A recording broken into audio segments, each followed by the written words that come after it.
Act Up is the first song I had like on the radio. I was in the house and I was just making beats on some regular shit. I sent it to Yachty to send to City Girls because I didn't have their email, but he was like overhearing the beat and he was like, this shit fire. I was like, you need to go ahead and write a song because they finna go up. And he wrote it. That's a song that everybody is singing right now. So I feel like I was seeing the vision back then. Same group of bitches, ain't no add to the picture. Drop a couple ranks, watch his ass get bigger. Tricking, I'm looking at your nigga. If it's money, right, he can eat it like a slicker.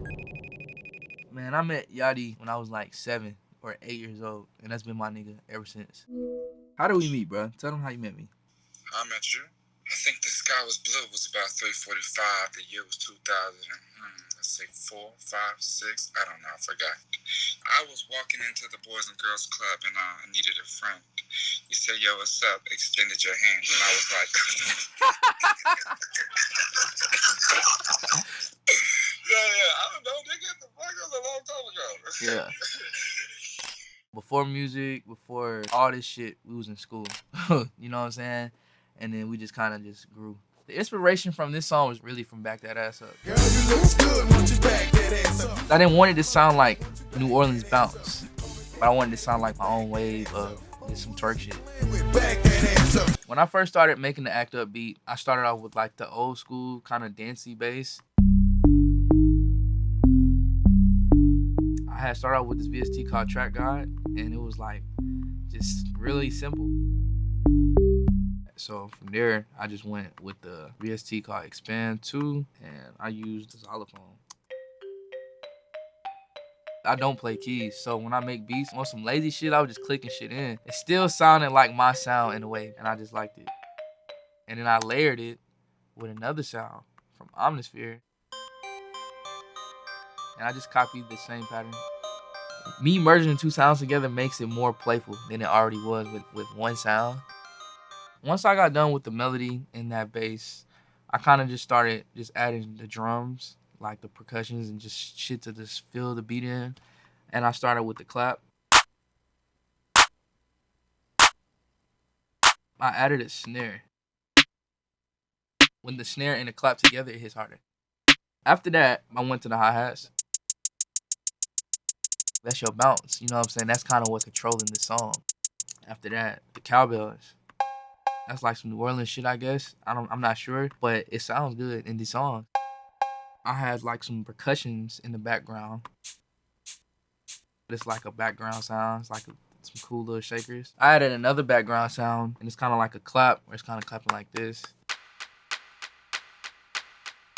I wanted to do the beat with no 808 and no kick, but it didn't sound as hard.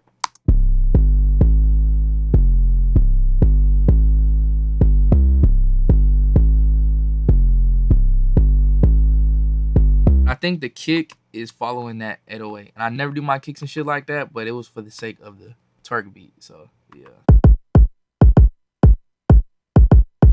When you're making a more up-tempo, harder sound, you need that kick. I also added open hats to it to make it kind of like, just bring it together. Just bring the background sounds together. Most twerk beats, they use a crash cymbal. You know what I'm saying? So I just decided to use a open hat instead. With the rest of the beat, it might sound like this.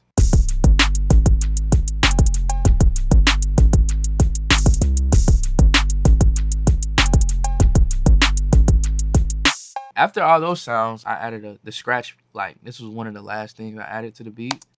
It was just a sound that I seen. I was like, that will sound fire. A lot of people thought that in the part where it's kind of like the beat breaks down, that the engineer did it, but I kind of did it myself. I made a new channel, and I kind of just grabbed what I wanted, like the Expand 2, the Omnisphere, the open hat, the scratch, the drums, and I just did it like this.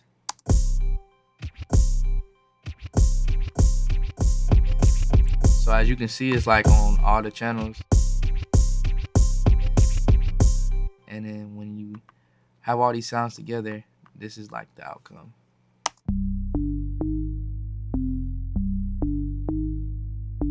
Earl on the beat. I was on some shit like, I want a timeless song. You could play it at graduation. You could play it at a wedding. You could play it at a party. It's for old people. It's for young people. It's for people my age, like right there in the middle. It's for everybody. I think people love this song because it's the lyrics. It's the lyrics and it's the beat, of course. You know what I'm saying? But the lyrics is just like, it's carefree. I bet your little sister wanna look like me. There you go. I just know them personally, so I know how they think and how they talk, and I know how girls act. I literally wrote that song thinking like a female, like what a female would want to do. You know what I'm saying? You know, or just or like how what would turn a female up. Basically, when I did it, all y'all was laughing. Yeah, that shit was hella funny. I was like, but this is gonna be something. I ain't say that because I didn't know it was gonna be something, but I did it and I sent it to them, and I didn't even know they was gonna use it, and then they used it. It became big. Real ass bitch, give a fuck about a nigga. Big Birkin bag, hold 5-6 figures. Stripes on my ass, so he call his pussy Tigger. Fucking on a scamming ass, rich ass nigga. Same group of bitches, ain't no ass to the picture. Drop a couple racks, watch his ass get bigger. With the challenge, it came from Twitter. Somebody did the hashtag Act Up Challenge. It was playing in like a church. I was like, whoa, y'all niggas tripping. But go up, you know what I'm saying? Your homeboy, a nigga with a diaper on. And then once that happened, people started getting on the actual beat. Said she dickin' with the baby right or wrong. Just gave me head in the rental car while the lights was on. You know me, I be same clique of niggas, you was never in the picture. Paying for that cat, never that, I'm not a trickster. I heard it was so many people that was doing it. It was, I can't even keep up, but yeah, that shit was hard for sure. This was the last song. Not the last song. I'm not saying it like that, but it's just, I thought my first hit was going to be Get Dripped by Lil Yachty and Playboy Cardi. I thought that was going to be the one that just took me out of here, but you never know. So for all y'all producers, upcoming producers, just keep working because you never know it's going to be that one.